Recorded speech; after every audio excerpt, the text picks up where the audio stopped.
Bonjour à tous, chers abonnés d'Omerta, je suis ravi de vous retrouver pour un nouveau grand entretien. Aujourd'hui, mon invité, c'est Éric Morillo. Éric Morillo, bonsoir. Bonsoir Rémi. Éric Morillo, vous êtes animateur de la chaîne YouTube Les Incorrectibles. Vous êtes également animateur de Bistro Liberté sur TV Liberté. Il paraît, oui. Avant d'amorcer, de revenir sur toute l'actualité récente, notamment autour des élections américaines, est-ce que je peux vous laisser revenir sur votre parcours, s'il vous plaît? Alors mon parcours, c'est assez simple finalement. Ça fait quand même maintenant plus d'une vingtaine d'années que je suis journaliste. J'ai commencé, donc il y a bien longtemps, donc maintenant, sur une petite radio. D'ailleurs, je n'ai pas l'occasion de le rappeler souvent, ça. J'avais débuté sur Radio Notre-Dame. D'accord. Voilà, après avoir fait des études de commerce. J'avais fait une école de commerce et puis j'étais passionné par les médias. Et donc, sans avoir fait d'école de journaliste, j'avais envie de travailler dans les médias. Et donc, c'était compliqué parce qu'on est dans un pays où on colle une étiquette et il est difficile de devenir journaliste quand on n'est pas issu d'une des 8, je crois, ou il y en a peut-être plus maintenant, 14, écoles reconnues par ce qu'on appelle la profession. Donc, à l'époque, comme beaucoup, j'avais fait des stages. Et la seule radio qui, à l'issue de mes stages, avait voulu me donner ma chance, c'était Radio Notre-Dame, où je connaissais quelqu'un qui y travaillait et où j'avais commencé par présenter la matinale sur Radio Notre-Dame. Ça avait duré 1 an. Et à la suite de ça, oui, c'était, je peux déjà le dire, c'était en 1998, vous voyez, 1998-1999. Et puis le 4 novembre 1999, s'est créé l'ancêtre de CNews. Les gens ont oublié, mais avant CNews, il y avait une chaîne qui s'appelait iTélé, même iTélévision. Et c'était la chaîne info de Canal+. Et donc, c'était donc le 4 novembre 1999, le 4 novembre qui était le jour où avait été créé aussi Canal+, de nombreuses années plus tôt. Et donc, en symbolique, ils avaient décidé de lancer cette chaîne info qui était à l'époque faite pour concurrencer LCI. Et donc, moi, j'avais appris qu'il y avait en projet donc, par Pierre Lescure et à l'époque Christian Dutoit, paix à son âme, qui est décédé, qui avait créé d'ailleurs LCI et qui avait été embauché par le groupe Canal pour créer une chaîne info. Et à l'époque, donc, il n'y avait que 2 chaînes info. Il y avait que donc, LCI et puis donc iTélé qui a été créé. Puis c'était bien plus tard que BFM TV s'est créé avec France Info TV. Et moi, j'avais eu connaissance qu'il y avait une chaîne info qui était donc sur le point de se créer pour concurrencer LCI. J'avais envoyé mon CV. J'étais à Radio Notre-Dame, ils donnaient leur chance. À l'époque, cette chaîne était faite pour donner sa chance à des jeunes. Un tremplin. Voilà, un tremplin. Donc, j'ai eu la chance d'être embauché. J'étais même chronologiquement le premier présentateur salarié embauché sur cette chaîne. J'en étais le premier débarqué pour des raisons. Alors, j'ai été souvent débarqué, mais moi, j'ai aucun problème à le dire, de médias, mais jamais suite à une erreur professionnelle. Donc, c'est ça qui est un petit peu agaçant. Donc là, j'avais à peine fait une saison. Il y avait eu un changement de direction. Ma tête devait revenir un peu moins au nouveau directeur de l'époque. Et là, j'avais rebondi sur BFM. Comme quoi, voilà, ça arrive même à tout le monde, voilà, de faire des erreurs. Mais non, mais je rigole. Mais c'est vrai que j'avais à l'époque rejoint BFM, qui n'était pas encore une chaîne info télé. C'était la radio BFM où j'avais rejoint après 1 an d'ITélé BFM pour créer, pour continuer à présenter les JT. Et une émission, parce que j'avais envie de m'émanciper un peu déjà de l'info pure, où j'avais présenté une émission qui s'appelait Ça me travaille, où je répondais à des questions d'auditeurs avec un psy spécialisé en droit du travail. Et c'était un peu comme un Doc Idiful pour les gens qui ont connu Doc Idiful, les vieux comme moi, sur Fun Radio. Et puis là, pareil, Papo, c'est la radio qui a périclité parce que voilà, le modèle était aussi de faire une radio qui voulait concurrencer à l'époque RTL et Europe 1. Il n'y avait pas de la place pour une 4e radio généraliste privée. Et c'était à l'époque donc Alain Veil qui avait racheté le groupe, enfin la radio. Et il a eu la bonne idée de se dire je vais faire revenir BFM à son format original et originel économique. Et dans la foulée, il a eu la bonne idée de candidater pour une fréquence télé pour avoir une chaîne d'info. Et il a décidé d'appeler cette chaîne info BFM. Parce que BFM, ça voulait dire au départ Business FM. D'accord. Les gens ne le savent pas, ouais. Et donc, il a lancé BFM TV. Aujourd'hui, on sait ce qui est devenu le groupe BFM, qu'il a revendu aussi Et aussi depuis. BFM Business, du coup, donc Business, FM, Ouais, Business. donc la radio est devenue, il y a plein de, il y a BFM Radio et puis Ouais. voilà, BFM Business qui est une chaîne aussi de la TNT, à ma connaissance locale, je crois. Et puis voilà, et puis avec le succès qu'a eu BFM. Et puis moi, à la suite de ça, j'étais parti à nouveau de BFM, voilà, puisque BFM Radio était revenu à son format original d'écho, d'info écho. Et là, je me suis, on va dire, j'ai disparu des radars pendant un peu plus d'une dizaine d'années où j'ai créé ma petite boîte de prod. Et alors, si, chose assez amusante, je ne suis pas là à dire que j'ai un totem d'immunité pour avoir fait ça, mais c'est vrai que merci de me donner l'occasion de le redire parce que je ne le dis pas souvent, mais j'avais donc lancé une boîte de prod. Et comme aujourd'hui, ce qui est assez drôle, nos détracteurs n'ont plus que le mot extrême droite à la bouche, raciste, fasciste, antisémite, homophobe, enfin tout ce qui se termine en iste en général, poutinolâtre, enfin je vous passe les mots en hob, âtre, iste. Et non, ce qui est drôle, c'est que, bon, après, je vous dis, encore une fois, ça ne veut pas dire forcément qu'on ne peut pas ne pas changer dans la vie, mais enfin, je suis très fier de ça. J'ai été le premier à produire un programme de lutte contre le racisme et les discriminations. C'était sur TF1, ça s'appelait Ensemble pour la diversité. Et c'était en 2006 et 2008, les gens pourront rechercher sur Internet. Donc c'est vrai que ça m'amuse un petit peu, parce que c'est vrai d'être taxé de raciste ou d'antisémite quand j'ai moi-même milité pour qu'il y ait un programme sur TF1 en prime time pendant la Coupe du Monde de foot et l'Euro de foot, voilà, qui soit diffusé juste avant les matchs de foot où j'interviewais tous les people. En plus, ce qui est drôle, voilà, c'est des gens qui aujourd'hui sont des gens avec qui j'ai eu l'occasion de parler, mais qui je n'ai absolument pas ce que les gens enfin, je suis content de le dire pour que les gens le sachent. Suite à mon évolution de carrière, je n'ai perdu aucun ami. Et ça, je suis content d'avoir l'occasion de le dire. Donc, tous mes amis issus, voilà, peut-être d'origine peut-être étrangère ou de confessions diverses, il n'y en a pas un. Donc c'est drôle, il y a que ces imbéciles de fact-checkers ou de trois guignols à qui je ne veux même plus refaire de la pub, qui me cherchent des poux, qui essayent de me taxer de tous les noms que je disais en iste ou qualificatifs pour me discréditer.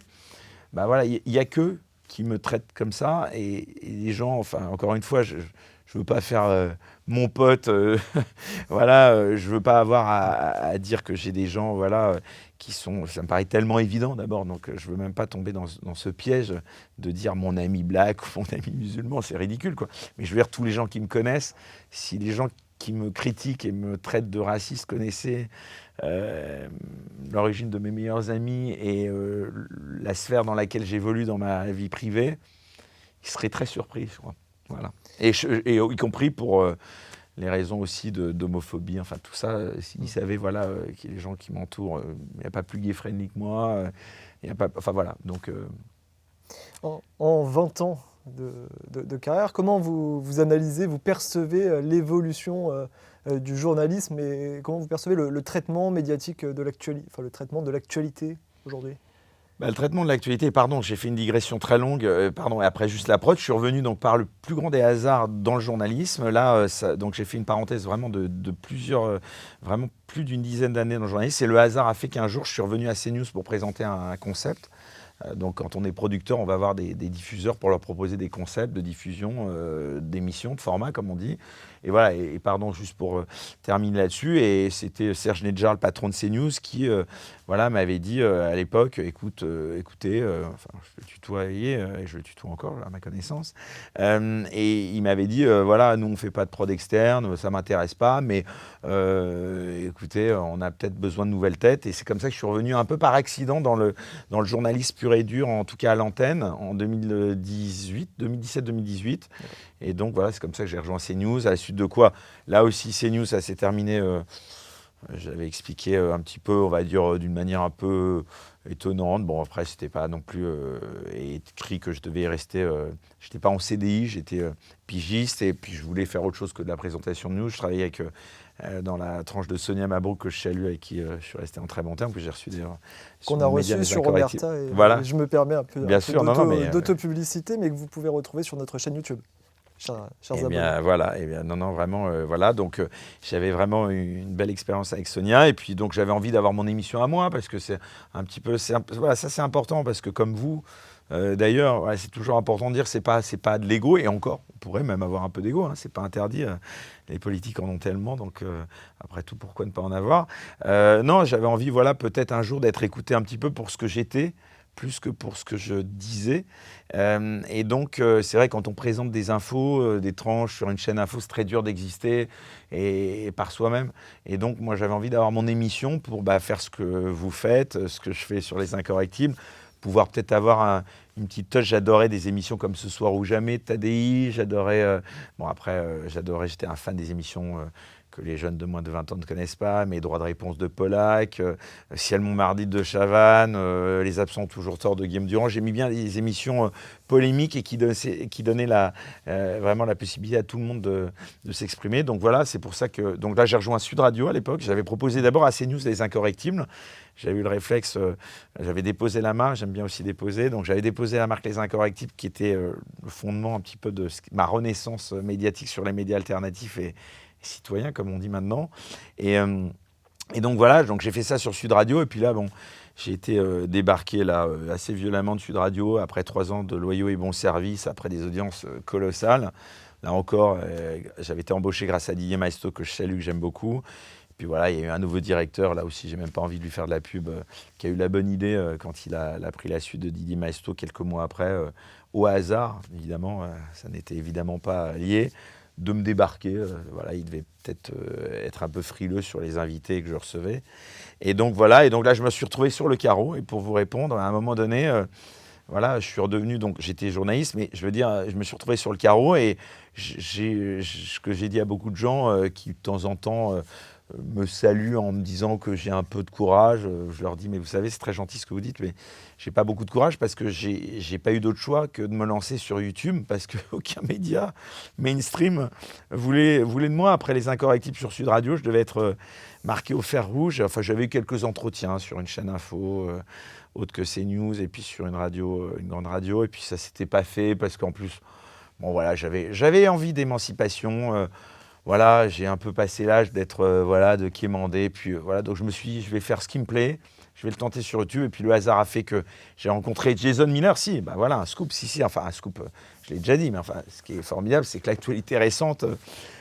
Non, j'ai été, voilà, j'ai eu un peu de bol dans ma vie quand même, malgré tout. Mais à chaque fois que j'ai eu une mauvaise nouvelle, ce que disait feu ma maman, que je salue là où elle est, elle me disait toujours c'est un mal pour un bien. Et à chaque fois que j'étais débarqué, le lendemain, je faisais des rencontres incroyables. Et donc j'avais rencontré Jason Miller, qui avait été porte-parole de la Maison-Blanche et conseiller de Donald Trump entre 2016 et 2020. Et donc j'ai lancé ma chaîne Les Incorrectibles en 2021, 2022. Et mon premier parrain qui m'a permis, mon mécène qui m'a permis de lancer Les Incorrectibles, c'était Jason Miller, qui avait lancé un réseau qui se voulait concurrent de Twitter, qui était à l'époque pas évidemment dirigé par Elon Musk, et qui voulait être ce qu'Elon Musk a fait aujourd'hui, le média, on va dire pro-Trump, qui allait libérer la liberté, qui allait libérer la prise de parole, quoi, et redonner ses lettres de noblesse et liberté d'expression. Donc il m'a parrainé pendant presque 8 mois, ce qui m'a permis de prendre mon envol avec Mes Incorrectibles. Bon, après, manque de peau pour moi, mais pour le monde, j'ai envie de dire, heureusement, Elon Musk a racheté Twitter, et puis voilà, il a un peu moins donné d'intérêt à ce qu'il y ait un concurrent de Twitter qui s'appelait Getter. Donc Getter a un petit peu eu moins de raison d'être et a arrêté de parrainer mon émission. Et là, de nouveau, je me suis retrouvé sur le carreau. Et là, c'est un Canadien qui s'appelle Edward Brower, qui a créé une plateforme qui, elle aussi, voulait libérer la parole, qui s'appelle Player, et qui m'a permis... Alors lui, il ne m'a pas financé ma plateforme, mais il m'a permis de créer le modèle. La plateforme Player est une plateforme qui crée un modèle économique pour les chaînes, pour avoir des souscripteurs. Et là, voilà, j'ai été incroyable, sauvé par ce qu'on appelle, comme vous, mes souscripteurs, mais comment on pourrait dire ça, pas mes fans, mais les gens qui me soutiennent, voilà. Et voilà, et pardon d'avoir fait long. Et donc c'est comme ça que je suis revenu dans le journalisme sur les médias alternatifs, dits citoyens, et c'est un peu mon combat aujourd'hui. Donc merci de m'inviter parce que aujourd'hui, voilà, j'ai aucune envie, enfin, faut jamais dire jamais, mais j'ai aucune envie de revenir dans les médias mainstream, sauf si on me proposait peut-être Bistro Liberté, voilà, en télé, si on me proposait d'avoir une émission comme Bistro Liberté, mais je doute. Il n'y a plus rien, tout est à tonnes en télé, dans les médias mainstream. On y reviendra bien évidemment. Voilà. Et je salue donc tard, et Martial Bild, voilà, qui est venu aussi me chercher qui avait lancé Bistro Liberté sur TVL et puis qui avait envie de prendre un peu de recul et puis de plus revenir au management de TVL et de quitter la présentation de Bistro Liberté. Et puis voilà, je crois qu'à mon petit niveau, j'ai apporté aussi peut-être quelque chose de différent de ce qu'il a fait. Et voilà, on a reçu récemment Bassem, on a fait un carton. Je suis ravi vraiment Donc j'ai deux, si vous voulez, j'ai deux jambes. J'ai une jambe qui se repose sur les incorrectibles et une autre sur Bistro Liberté. Donc voilà, pardon, et du coup j'en ai perdu le fil de votre question. La suivante, c'était... Alors, je vous demandais comment vous analysiez, comment vous perceviez l'évolution du traitement médiatique en France par rapport à vos débuts dans le journalisme. Bah mal. Moi, je suis devenu, j'ai envie de dire, enfin, on est nombreux, hein. Il y a Régis Le Sommier que vous connaissez bien, donc Omerta, il y a quelques autres médias alternatifs qui sont concurrents mais néanmoins amis. On est, je veux dire... Idrissa Berkane aussi, qui gentiment, en plus, accepte de venir régulièrement dans mes émissions et ce qui a l'honneur salue mon travail. J'ai envie de dire, on est moins d'une dizaine, je pense, aujourd'hui, ce qui est quand même pas beaucoup. Hein. J'ai envie de dire, avoir des médias alternatifs qui ont un petit peu pignon sur rue, parce que moi, beaucoup de gens, ça me donne encore l'occasion de répondre à mes détracteurs. Alors là, pour le coup, ça peut être des détracteurs aussi. J'ai envie de dire, les critiques sont tout le temps les bienvenues du moment qu'elles sont argumentées. Il y a beaucoup de gens qui disent que j'ai encore gardé un côté politiquement correct, puisque moi, j'arrête pas de défendre le politiquement incorrect, mais c'est vrai que, bon, excusez-moi d'avoir le passé que j'ai. Et donc, j'ai envie de dire, bon, j'ai peut-être encore des réflexes d'anciens présentateurs de médias mainstream. Et donc, il y a beaucoup de gens qui disent que j'ai encore un petit côté politiquement correct. Mais je vais vous dire, je suis assez fier aussi d'avoir, j'ai envie de dire, gardé cette petite culture des médias mainstream, parce que ça veut dire, d'abord, que je les connais bien. Donc, je sais comment ils marchent, comment ils fonctionnent. Et j'ai envie de dire aussi, c'est ce qui me permet aussi de ne pas tomber, alors que les gens qui nous écoutent ne le prennent pas mal, ce que je vais dire. Mais c'est vrai, et on parlera peut-être après des gens que je reçois et qu'on reçoit et de la programmation. Je suis très fier, voilà, de pouvoir avoir reçu Bassem, par exemple, qui est complètement, je veux dire, jamais reçu dans les médias mainstream. On vous l'a reproché. Oui, énormément. Y compris d'ailleurs, ce que je trouve dingue, je ne vais pas les citer, mais des médias dits alternatifs, voilà, un peu comme nous, qui m'ont reproché et m'ont interviewé récemment pour me démonter ou essayer de me démonter sur le fait que j'avais reçu quelqu'un qui était absolument pas présentable et irrecevable et tout ça. Et je dis, mais c'est quand même incroyable. C'est ces médias comme nous qui militons en permanence pour dire, ben voilà, il y a des gens qu'on ne reçoit plus dans les médias mainstream et il faut les recevoir. Et quand on les reçoit, ben voilà, il y a quand même quelques médias alternatifs qui nous disent, vous n'auriez jamais dû la recevoir. On dit vouloir donner la parole à tout le monde, mais finalement, quand on reçoit certains profils, on est critiqué. Alors aujourd'hui, j'ai une question à vous poser, avec Morio. Est-ce qu'on peut recevoir tout le monde ? Alors, c'est une question, c'est pour ça que je prends un petit temps pour vous répondre, parce que bon, il revient et moi je vais pas fuir certaines questions. On parle d'Alain Soral, de Dieudonné. C'est vrai qu'il y a quelques personnes avec qui il est. Alors, je vais vraiment, encore une fois, tant pis, je vais me faire encore peut-être des ennemis en répondant à ce que je vais vous dire. D'abord, pour terminer sur ce que je disais sur le côté petit versant encore mainstream de mon profil, je pense que c'est ce qui me permet encore aujourd'hui d'être d'abord crédible et de ne pas tomber dans, j'ai envie de dire, et encore une fois, j'espère que les médias, on va dire, alternatifs qui sont vraiment un peu dans la tranche très très radicale ne le prennent pas mal, parce que moi je considère qu'ils ont le droit d'exister, et même il est même indispensable qu'ils existent.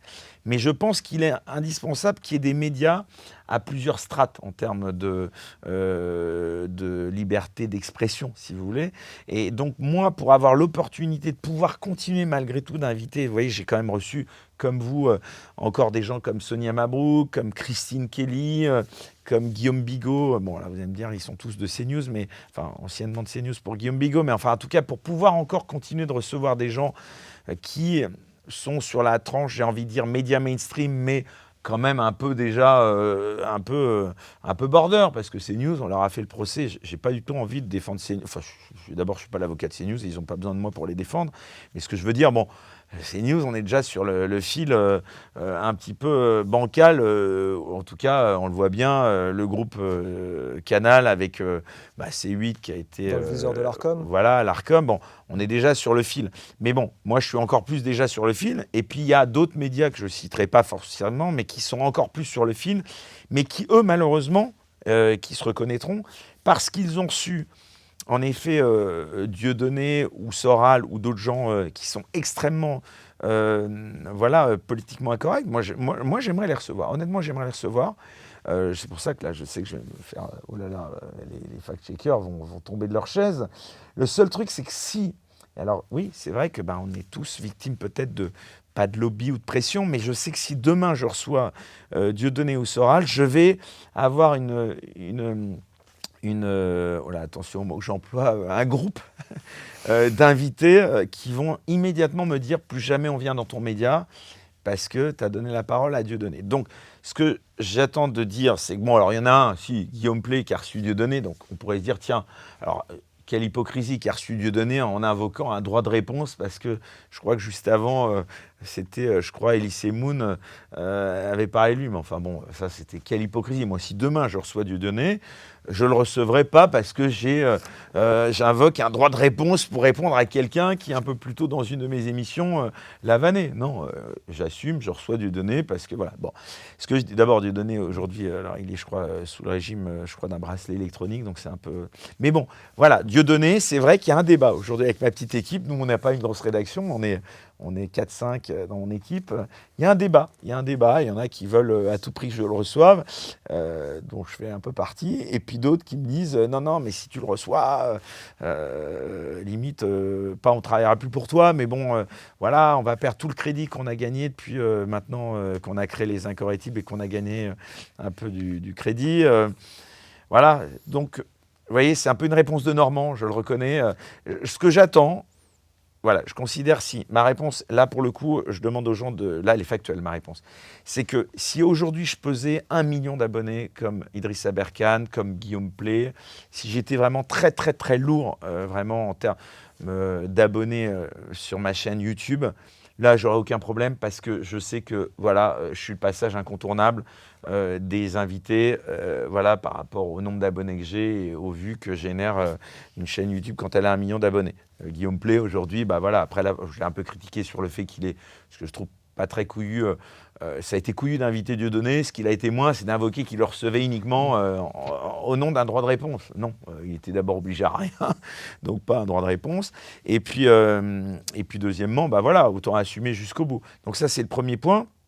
Mais en revanche, il faut lui reconnaître quand même d'avoir eu les coronesses d'inviter Dieudonné. Donc aujourd'hui, voilà, si vous êtes un passage obligé, je veux dire, si aujourd'hui on vous propose de vous inviter chez Guillaume Play, voilà, vous faites tellement d'audience. Je crois que d'ailleurs l'émission de Dieudonné, elle a fait près de 5 millions de vues. Bon, voilà, je veux dire, il n'y a personne derrière qui va dire « Ah oui, non, je ne vais pas venir, si je peux peut-être faire 3-4 millions de vues. » Rassurez-vous, là, il y a beaucoup moins de monde qui vient censurer. Moi, je suis à l'étage du dessous, on est à 270 000 abonnés à l'heure où je vous parle, donc autour de 300 000 abonnés. Voilà, c'est l'étape juste intermédiaire. Je dis que j'ai souvent un triptyque pour venir dans mon émission. Il faut être un peu connu, il faut avoir une actualité et puis être politiquement incorrect. Voilà, moi je ne suis pas encore assez connu pour pouvoir faire émerger des gens totalement inconnus.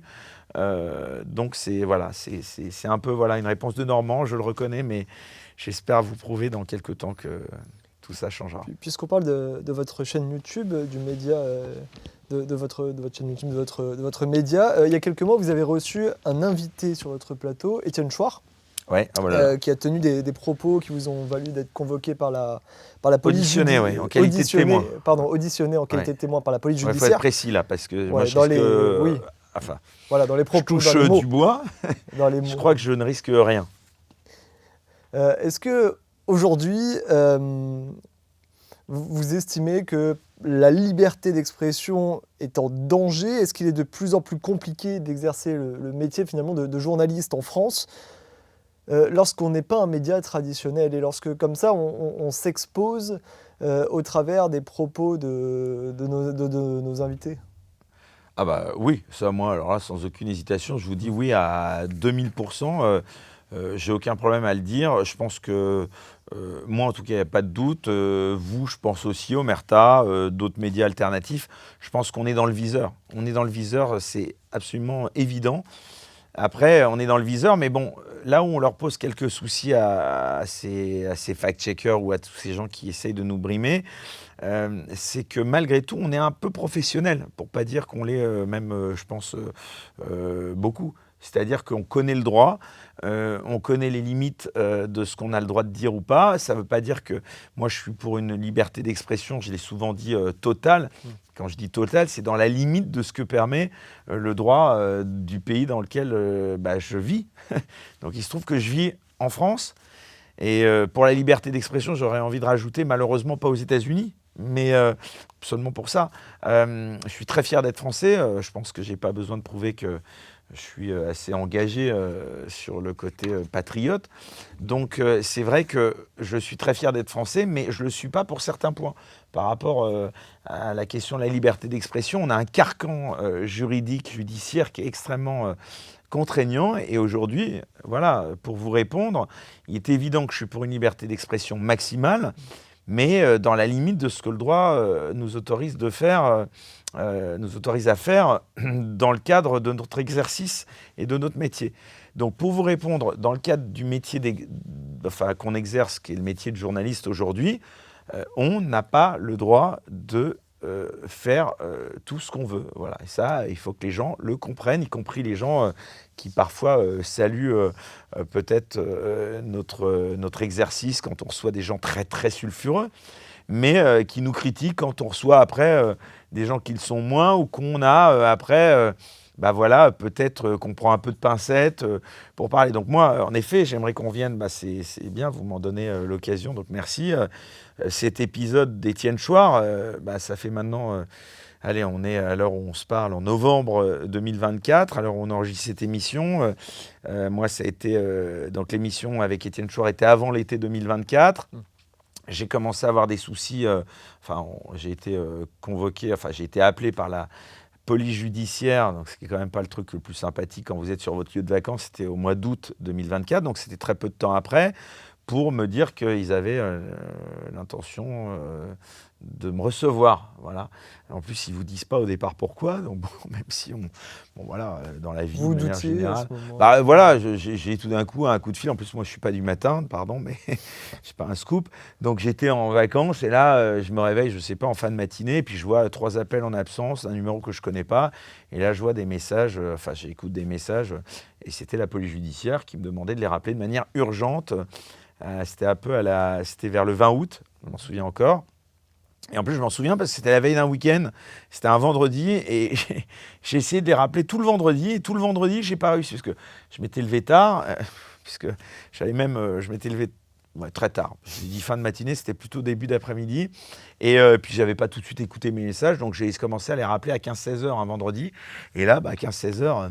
Pardon, mais la fonction publique, c'est parfois compliqué de joindre des gens, des services. Et donc, je n'ai pas réussi à joindre l'officier de police judiciaire qui m'a demandé de le rappeler en plus de manière urgente. Donc, je me suis dit, zut, il m'a appelé à 8h30 le matin, il m'avait laissé plusieurs messages. Enfin, c'était une officier de police judiciaire. Et donc, j'ai eu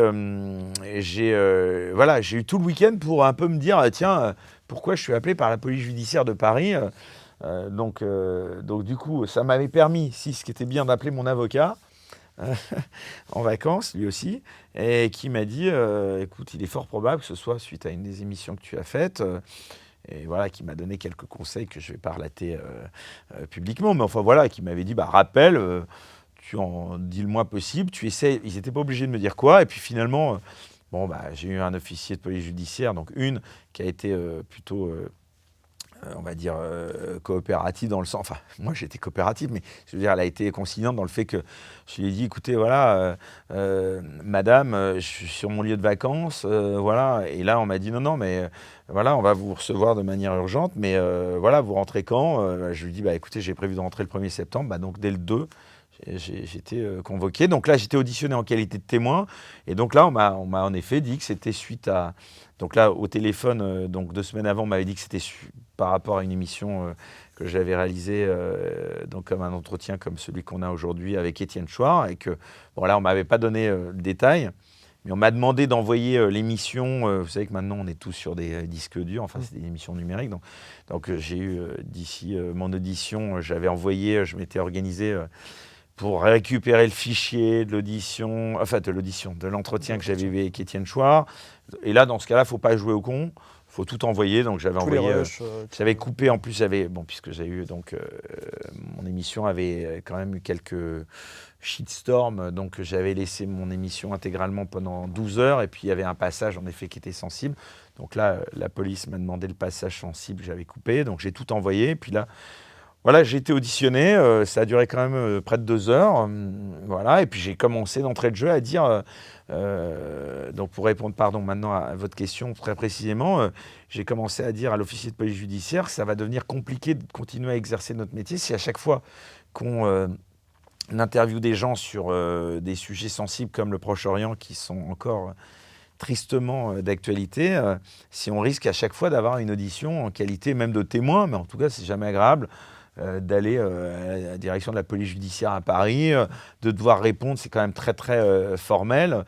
En plus, bizarrement, étonnamment, je le dis aussi pour les gens qui seraient éventuellement un jour auditionnés, quand vous êtes auditionné en qualité de témoin, vous n'avez pas d'avocat. Mais c'est même, non seulement vous n'avez pas d'avocat, mais vous n'avez pas le droit d'avoir un avocat. Donc moi, je ne vous cache pas, quand on m'a dit vous allez être auditionné en qualité de témoin, j'ai tout de suite, moi, police judiciaire, je déconne pas, je voulais venir avec mon avocat, bizarrement. Et là, on m'a dit, ah non, vous pouvez pas venir avec votre avocat. Donc du coup, moi qui suis, vous le voyez, un peu bavard, prolixe et tout, je me suis dit, oh là là. Et là, donc, j'ai bien fait attention à ce que je disais. J'ai relaté les faits factuellement comme ils étaient. Et donc, voilà, on m'a redemandé, on m'a posé, je vais garder quand même confidentiel et secret le détail de l'audition, mais bon, on m'a posé beaucoup de questions.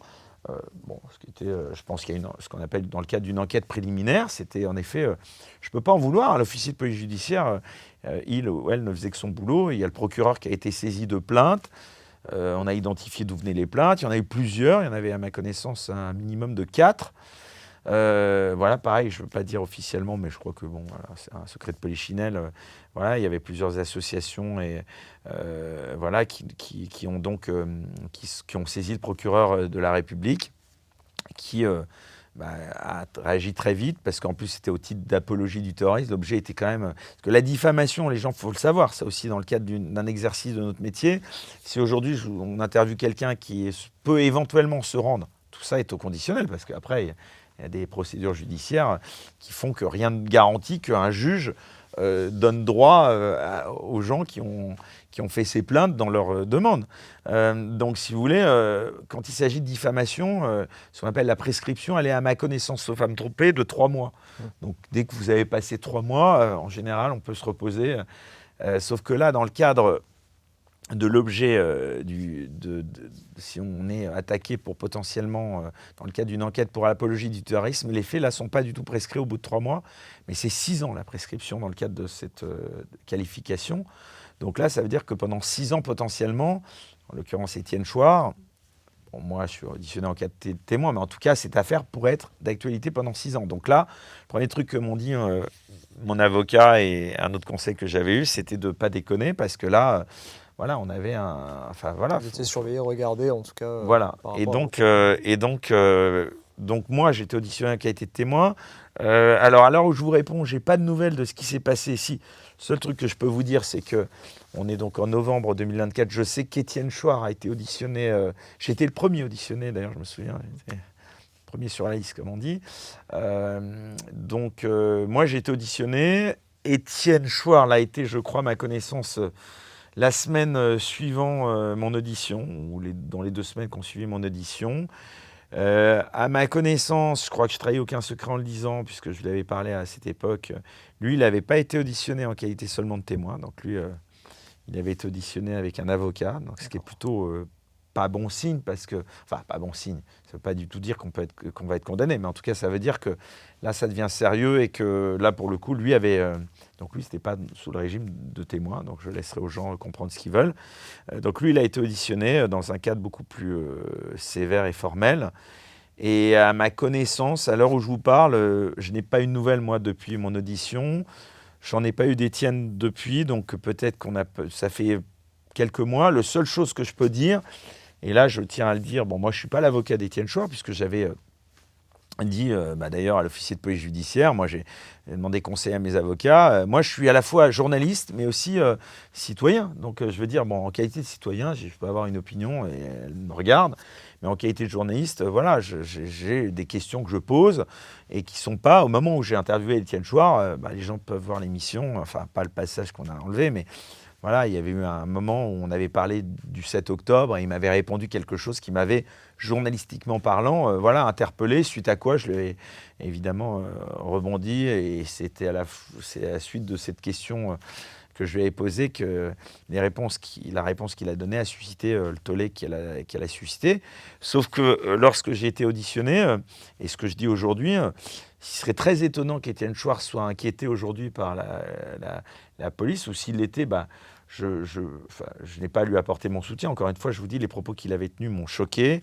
Et après, je laisse la justice suivre son cours. Simplement, ce qui est étonnant, c'est que si demain il devait être inquiété, voire peut-être condamné, il faudrait que tous les militants LFI le soient. Puisque aujourd'hui, ce qu'il a dit, c'est rien moins que ce que disent tous les militants de la France insoumise, commencer par Aymeric Caron, Daniel Obono, Delegu, des propos d'ailleurs qui, Mélenchon. Voilà. Donc si je trouverais ça dingue qu'il y ait un traitement de faveur pour Étienne Chouard et pas pour Jean-Luc Mélenchon, Aymeric Caron, Obono et j'en passe. D'ailleurs, il y a certains propos qui ont été signalés par notamment le ministre de l'Intérieur, le nouveau ministre de l'Intérieur, Bruno Retailleau, au parquet de Paris, de la part je crois notamment qu'Arthur de aussi a saisi la France Insoumise, notamment, donc, je crois... suite au propos d'Aymeric Caron. Mais ça ne veut pas dire... Alors moi, ce qui m'intéresserait de savoir, et je le redis aujourd'hui, d'ailleurs, je le dis pour les associations qui m'ont attaqué, et c'est étonnant, d'ailleurs sur les réseaux sociaux, je crois qu'on peut retrouver facilement cette question que j'ai posée, suite à laquelle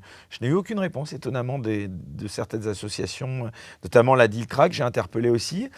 Il se trouve que je crois qu'avant Étienne Chouard, dans mon émission Les Incorrectibles, il y a eu quelqu'un comme Daniel Obono, je crois, qui a répondu à Jean-Jacques Bourdin.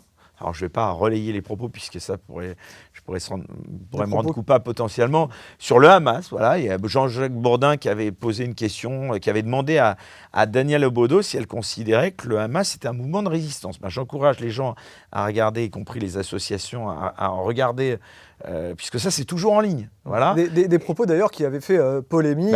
Qui avaient fait polémique. Donc moi, je pose une question. Est-ce que Jean-Jacques Bourdin, est-ce que le directeur de la publication de Sud Radio, Patrick Roger, est-ce que Sud Radio, est-ce que Daniel Obono ont été, suite à ces propos tenus donc, dans l'émission de Jean-Jacques Bourdin, auditionnés par la police judiciaire de Paris au prétexte d'une enquête préliminaire pour donc peut-être apologie du terrorisme. Et ça m'étonnerait beaucoup que la réponse soit par l'affirmatif. Ça, c'est le premier point. Et deuxième chose, ces propos sont toujours en ligne.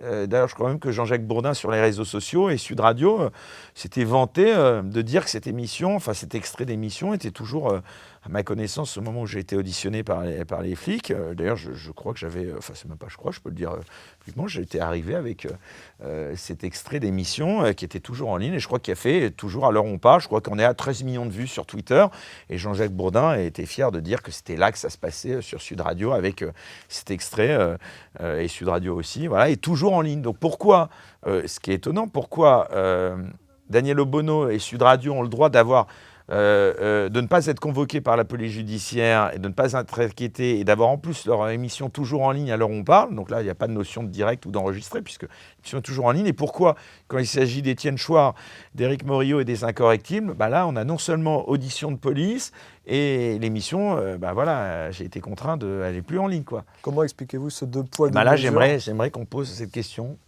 aux gens qui nous regardent. Ils auront peut-être la réponse. J'aimerais revenir sur l'actualité récente, Éric Morillo, sur l'élection de Donald Trump, afin d'évoquer notamment la la percée des médias alternatifs aux États-Unis. Mais avant d'aborder cette question, j'aimerais vous poser une question. Comment vous analysez cette élection de Donald Trump? Comment vous la percevez? Bah, moi, je l'aperçois très bien parce que voilà, là aussi, c'est étonnant parce qu'il y a beaucoup de gens qui me reprochent. Il n'y a plus la notion de nuance. Voilà, c'est vraiment insupportable, aussi bien sur les réseaux sociaux. Bon, je m'en suis expliqué là récemment. J'ai eu l'occasion de critiquer justement le choix de Jordan Bardella suite à la sortie de son livre de ne pas intervenir dans des médias alternatifs, puisque évidemment j'essayais aussi de le recevoir, ainsi que Marine Le Pen. Et bon, alors Marine Le Pen, c'est vrai qu'il y a une actualité judiciaire qui rend peut-être un peu compliqué la chose, ou en tout cas peut-être que sur un plan de communication, c'est peut-être pas la priorité. Évidemment, de venir dans les incorrectibles. Maintenant, voilà, Jordan Bardella, il y a une grosse opération de communication à l'occasion de la sortie de son bouquin. Voilà, j'ai toujours dit que j'étais intéressé voilà, par recevoir Jordan Bardella, et service de presse du Rassemblement national, Victor Chabert, j'ai aucun problème à le nommer, et ses équipes m'ont toujours fait comprendre que Marine Le Pen et Jordan Bardella, c'était pas pour les incorrectibles, et c'était pas plus d'ailleurs pour Bistro Liberté sur TVL, et en gros, ce qui est d'ailleurs très vexant, parce que c'est vexant et pour moi et pour les gens qui sont pas Jordan Bardella et Marine Le Pen du Rassemblement national, c'est que je pouvais avoir en gros alors, je ne vais pas dire troisième couteau, ce serait aussi très vexant, mais je peux avoir des gens qui sont, on va dire, pas aussi connus que Marine Le Pen ou Jordan Bardella au sein du RN, et aussi importants au sein du RN que ces deux-là, mais pas ces deux-là. Et puis, c'est aussi très vexant pour les médias que je représente, parce que là où, à mon grand étonnement, ce que n'ont pas compris, je pense, Jordan Bardella, son éditrice Fayard, Lise Bowell, que je salue, qui est une amie néanmoins, mais qui pour moi, c'est des erreurs, mais magistrales de communication. C'est-à-dire que là, vous me demandiez ce que je pensais, mais vous allez voir, pardon, je fais même pas une digression, c'est totalement lié à votre question, et suite à l'élection de Trump. Donc, je perçois très bien l'élection de Trump, j'ai pas arrêté de militer à titre personnel pour l'élection de Trump. Voilà, ça n'empêche pas d'avoir des divergences sur... voilà, je suis français, donc je ne pense pas que l'élection de Trump soit la meilleure des choses pour la France. Mais je trouve que d'abord pour les Américains, moi je serais américain, j'aurais voté dès demain pour Donald Trump, et puis pour ce qui se passe dans le monde, le wokisme et toutes ces dérives, c'est très bien que Donald Trump ait été élu. Donc comment je le perçois? Très bien. Mais pourquoi je le perçois encore mieux? C'est parce que Trump... Et ça n'aura échappé à personne, ou plutôt si, ça a dû échapper à Jordan Bardella et au RN, encore, et à quelques personnes en France, c'est que Donald Trump, il a été élu en ayant tout le système contre lui. Et à la différence de Jordan Bardella, il y a eu récemment une interview de Pascal Praud qui a fait beaucoup jaser sur CNews, où il a dit voilà, qu'en gros, ce qu'il disait en subliminal, et je les salue d'ailleurs sur Twitter, Pascal Praud avait un peu, c'était en subliminal, il reprochait à Jordan Bardella de vouloir plaire au système. Et en effet, c'est là où je trouve qu'il y a, pour moi, c'est un choix de communication. Peut-être qu'il a raison, l'avenir le dira. On verra en 2027 si ce positionnement a été le bon.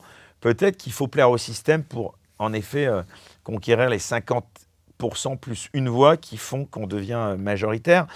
Moi, je ne pense pas forcément. Depuis ce qui s'est passé avec Donald Trump, il n'a jamais voulu rejoindre le système. Il a boxé le système entre 2016 et... D'abord, il a été élu en 2016. Souvenez-vous, moi, j'étais déjà devant ma télé en 2016 et j'avais été témoin de ses larmes sur Quotidien avec Yann Barthès. Bon, ça, c'était en France, mais je veux dire, il n'a jamais fait de concession au système, Donald Trump. Et ça prouve que sans jamais avoir fait de concession au système, on peut gagner contre le système. Donc ça, c'était le premier point. Donc ça, c'était entre 2016 et 2020. Il a été président une première fois. Il avait tout le système contre lui et il a accédé en 2016. Donc il a été pour une première fois président des États-Unis. En 2020, on sait tout ce qui s'est passé et il est revenu en 2024. Et là, on aurait pu imaginer qu'il avait voulu, surtout après ce qui s'était passé au Capitole en 2020, on aurait pu s'imaginer. Non, il a continué de boxer le système. Il a continué de boxer le système avec un allié évidemment dingue, qui était Elon Musk avec lui. Et vous avez Elon Musk qui a dit, en plus, ce qui est dingue, c'est que c'est pas la petite crotte d'Éric Morillo dans Les Incorrectibles, vous voyez, je me vanne moi-même, qui le dit, auquel cas j'aurais aucun poids pour le dire. Vous avez Elon Musk, bordel de merde, là je suis un peu vulgaire, qui dit... Il y a encore, je crois que c'était il y a une semaine, plutôt il l'avait dit avant la réélection de Donald Trump, mais c'est sorti, c'était dans la dernière ligne droite de la réélection de Donald Trump, avant le 5 novembre 2024. Vous avez, mais c'est sorti sur les réseaux sociaux, c'est ressorti là, il y a quelques jours, je l'ai retweeté. Vous avez Elon Musk qui dit le journal You're the media now d'abord, suite à l'élection. Donc vous, sous-entendu, vous tous qui nous regardez, vous êtes les médias. Déjà, c'est ça le truc qui est le plus dingue. Mais surtout qui dit le journalisme, comme on le connaît, est mort. Et le journal, il dit Citizen journalism is the future.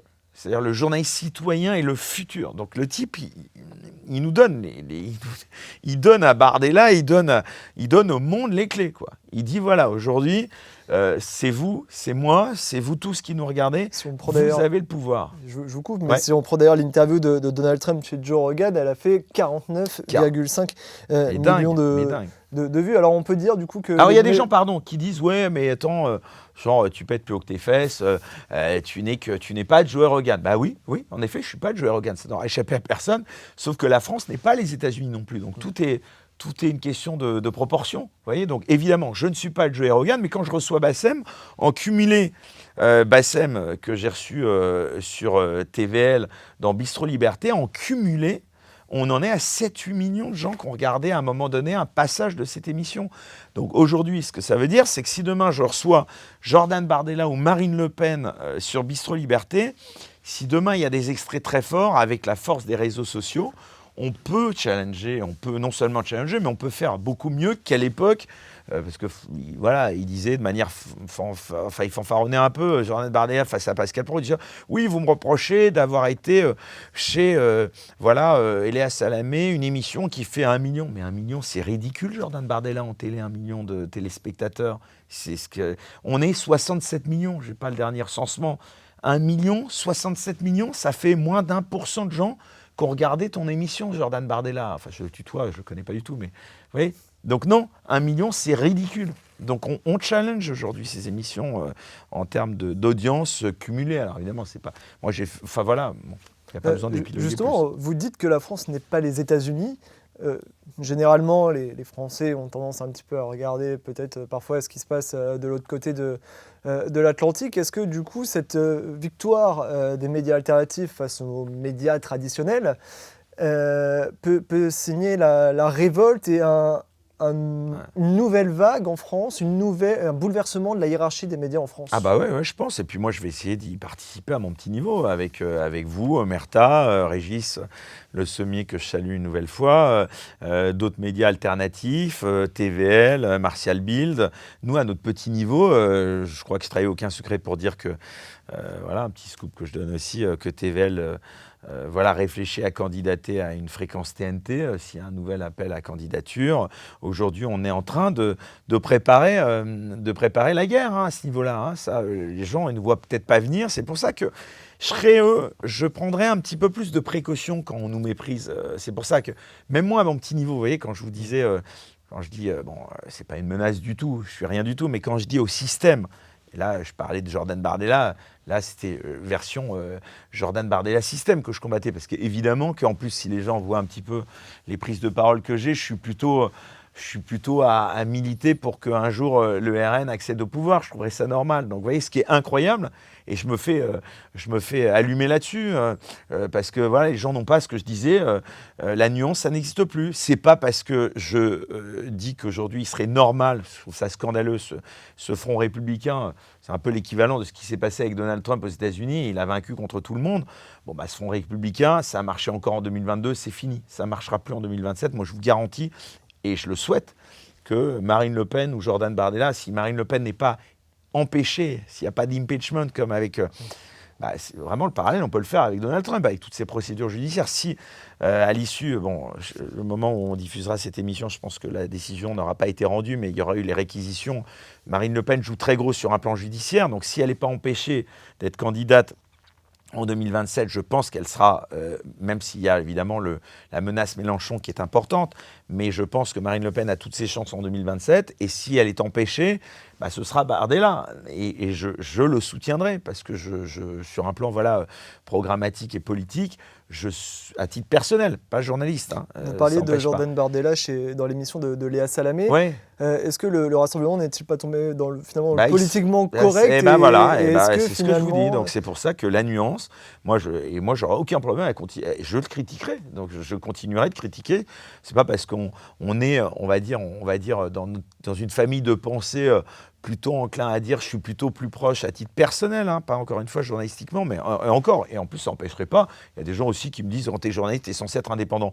Pas du tout.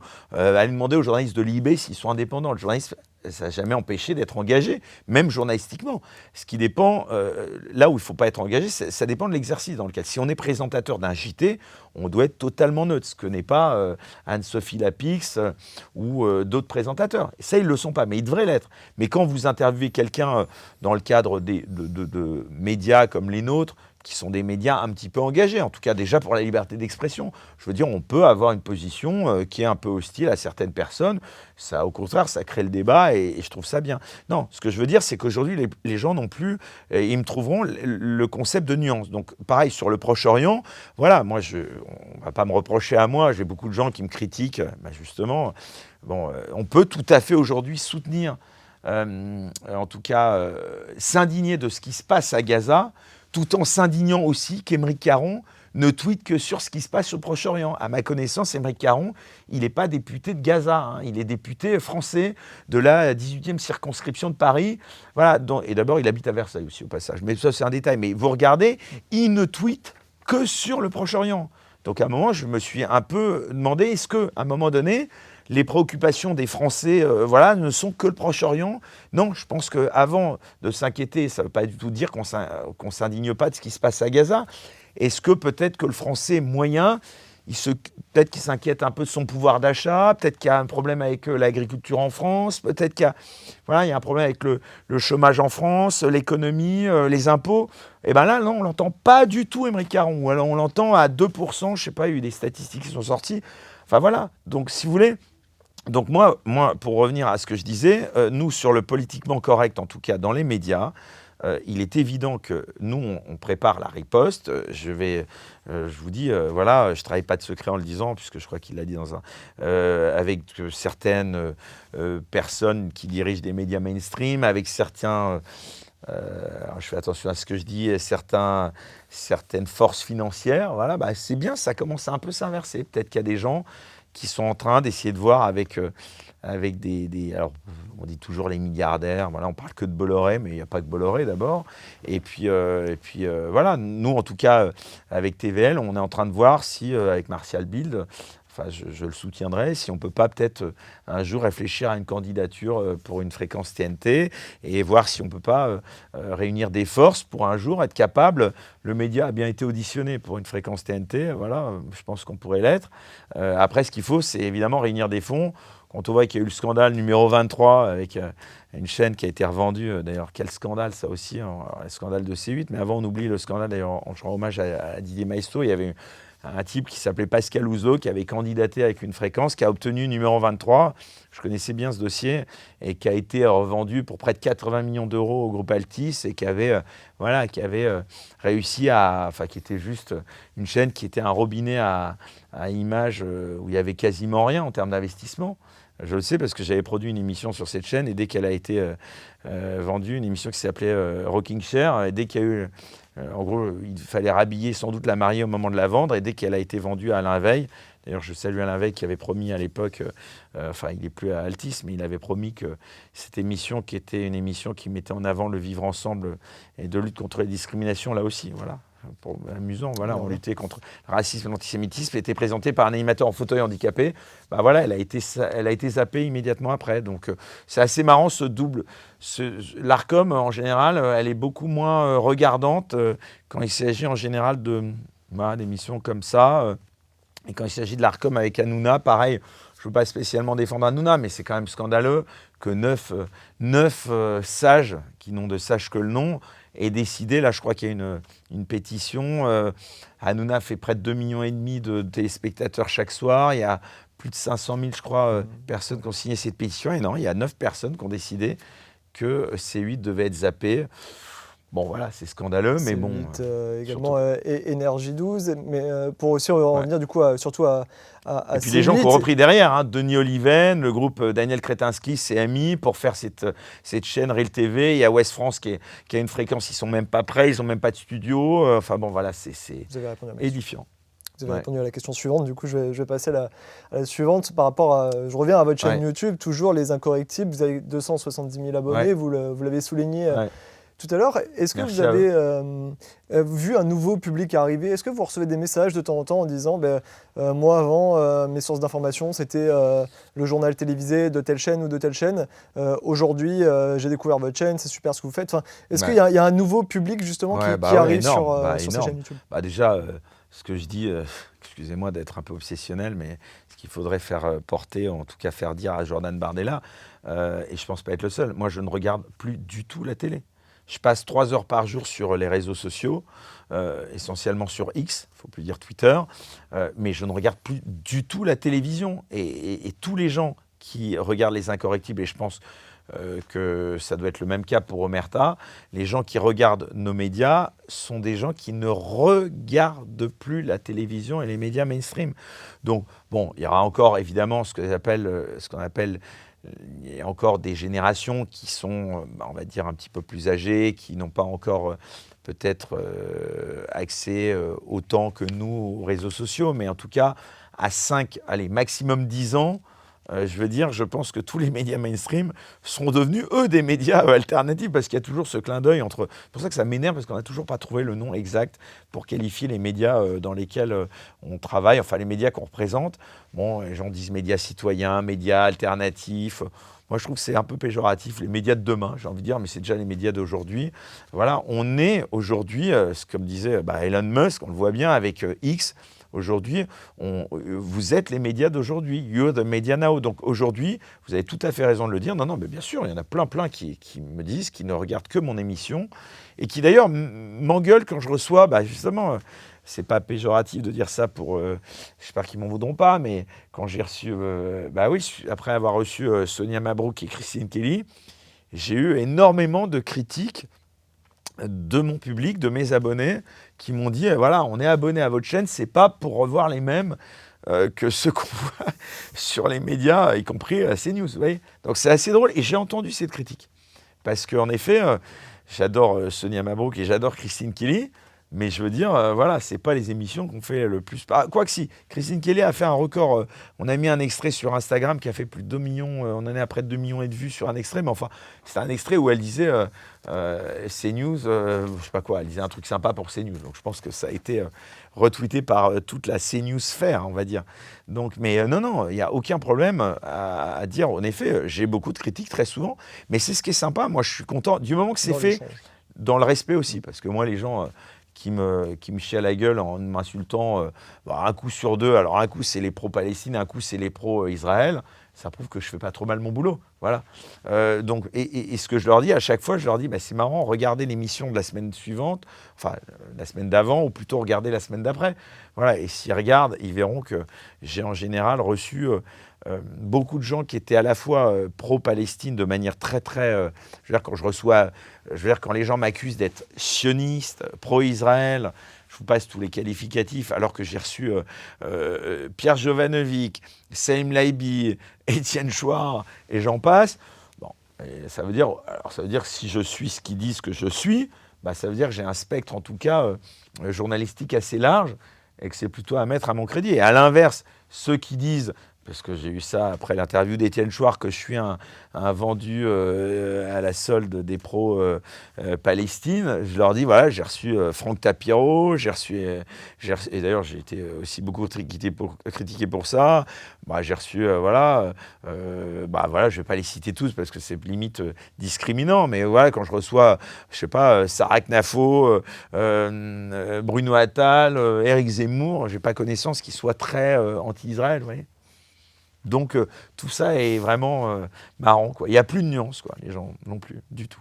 Merci beaucoup Éric Morio. C'était un plaisir. Merci à vous de m'avoir une nouvelle fois réinvité. Il n'y en a pas beaucoup qui m'invitent, donc je tiens vraiment à vous dire merci. En tout cas, il y en a quelques-uns qui m'invitent dans les médias alternatifs, mais vraiment je vous remercie parce que je ne suis plus du tout invité dans les médias mainstream. Je m'en plains pas, mais c'est vrai que il y a quelque temps, je me suis étonné de ça quand même. Je me suis dit, c'est quand même dingue. Quand je vois même tous ces chroniqueurs sur CNews où je bossais quand même, c'est quand même incroyable. Je prends à partie même CNews. Si, j'ai été invité une fois, mais c'était il y a un an. Mais ce qui est marrant, c'est quand je vois tous ces gens, même qui commencent à être invités au titre de médias alternatifs, je suis quand même avec vous, je crois, un des 10 médias alternatifs dont on parle le plus, qui est un peu un passage obligé pour les gens. Et je ne suis plus du tout invité, mais alors vraiment plus du tout invité, y compris par CNews. Je ne sais pas, j'ai peut-être vexé quelqu'un, faudrait qu'on me dise, mais c'est pas grave, je le vis très bien. Bon, en tout cas, chers abonnés d'Omerta, si vous voulez regarder également la chaîne YouTube d'Éric Morillo, Les Incorrectibles. Merci, et Bistro Liberté sur TVL, voilà. Et Bistro Liberté sur TVL. En tout cas, je vous remercie d'être resté jusqu'au bout de cet entretien. Je vous rappelle la sortie en kiosque. En tout cas, ça fait quelques temps qu'il est disponible déjà. Notre magazine Trump, l'Empire contre-attaque. Un magazine disponible dans 5000 kiosques partout en France et sur notre site internet Omerta. Et bravo d'ailleurs pour ce que vous faites. Je tiens .fr. au passage à le dire parce que non, on n'est pas nombreux. Donc vraiment, super bravo. Merci Rémi pour ce que tu fais. Merci à toutes tes équipes. Je sais que vous êtes comme moi, on n'est pas très nombreux et on le voit encore plus avec... en régie, voilà, toutes les équipes qui sont derrière, ça, que vous ne voyez pas à l'antenne. Ben ouais, qu'on salue parce que c'est comme moi. C'est important. Il y a des... Voilà, faut pas s'imaginer. Et il y a un autre truc que j'aimerais aussi dire, si tu me permets, on se tutoie hors antenne, donc on va se tutoyer juste pour la fin de cette émission, si tu veux bien. J'aimerais juste... Il y a beaucoup de gens, et c'est pour ça qui nous critiquent aussi de faire du pay-per-view. C'est-à-dire qu'en effet, bon, toi, c'est le magazine. Moi, j'ai un système un peu différent en modèle économique que vous. Nos contenus, ils ont un coût. Et ça, j'aimerais juste, voilà, si on peut terminer juste avec ça, j'aimerais dire, c'est pas de gaieté de cœur qu'on vous fait payer. Moi, si je pouvais être payé par un média mainstream et que j'offre uniquement en replay ce que font Europe 1, CNews, tous les médias voilà, qui ont des chaînes de télé voilà, et qui font déjà financer leurs médias par la publicité sur les chaînes télé, nous, on est ce qu'on appelle digital native. C'est-à-dire que notre primo-diffusion, c'est le net. Bon, voilà, il faut bien, là, je le vois, tu as 1, 2, 3, il y a 4 caméras. Bon, voilà, ça a un coût, les gens qui tournent derrière, c'est en régie, il y a un réalisateur, il y a un ingénieur du son, il y a sans doute quelqu'un qui va monter l'émission, il y a une rédactrice en chef, il y a un animateur, on a le droit d'en avoir un, et on a peut-être le droit aussi d'être un peu payé pour ce qu'on fait, pour vivre, tout simplement. Voilà, et ça a un coût, et je vous garantis qu'on ne gagne pas des milliards, mais voilà, ça a un petit coût, et donc il faut le répercuter à un moment, ce coût. Et donc, moi, j'aimerais dire à tous les gens qui nous critiquent, en l'occurrence, moi, je suis souvent critiqué parce que moi, j'ai un système où je mets un petit peu de gratuit sur YouTube et puis un peu de payant en bonus sur cette plateforme player canadienne. Et les gens me critiquent beaucoup en disant c'est scandaleux, on ne devrait pas avoir à payer. Mais quand vous allez au kiosque pour lire, vous n'allez pas voler votre magazine, excuse-moi, là je le dis aussi pour Omerta. Évidemment. Voilà, donc j'incite vraiment les gens à être un peu plus indulgents et à ne pas nous en vouloir. On permet d'offrir quand même, on offre pas mal de choses en gratuit. Voilà, on essaie, et puis même vis-à-vis de nos abonnés qui payent, c'est eux que je veux vraiment remercier, parce que c'est grâce à eux qu'on peut offrir un petit peu en gratuit à des gens qui payent pas. Et je te remercie de souligner ça. Et là, je vais me tourner vers nos abonnés parce que vous êtes énormément à nous suivre sur notre chaîne YouTube. Vous êtes plus de 280 000.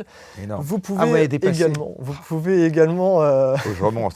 Vous pouvez également vous abonner directement à ce qu'on appelle l'application Omerta, qui est disponible sur l'App Store et sur Google Play, où vous pouvez retrouver tous nos documentaires exclusifs, où on va sur le terrain, couvrir notamment le conflit russo-ukrainien, tout plein de sujets que vous pouvez retrouver en exclusivité là. Alors oui, il faut payer. Et c'est pas beaucoup. Enfin, nous, moi, je crois que l'abonnement, il est à près de 5 € par mois. Je veux dire, je donne une comparaison, quand vous allez vous l'avez peut-être pas ça, mais tous les médias méga subventionnés, je parle de la presse écrite, voilà, qui sont subventionnés en millions d'euros par nos deniers, par nos impôts, voilà. Bon, ils ont même des systèmes paiement à l'article, enfin, même pas à l'article. Enfin, à l'article, si, il y en a quelques-uns, mais c'est surtout, voilà, vous allez, je sais pas si le Parisien ou je sais pas, ou Libération, il y a un article que vous avez envie de voir, il vous dit, voilà, la suite de cet article est payante et il faut payer un petit peu et ça fait 1 € l'article. Nous, on demande 5 € par mois, on fait minimum 4-5 émissions par mois, ça équivaut à 1 € l'émission.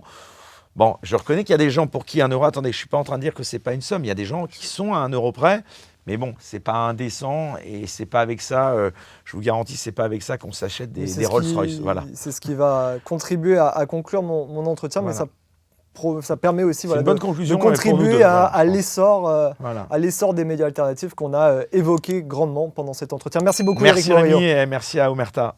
Merci à vous.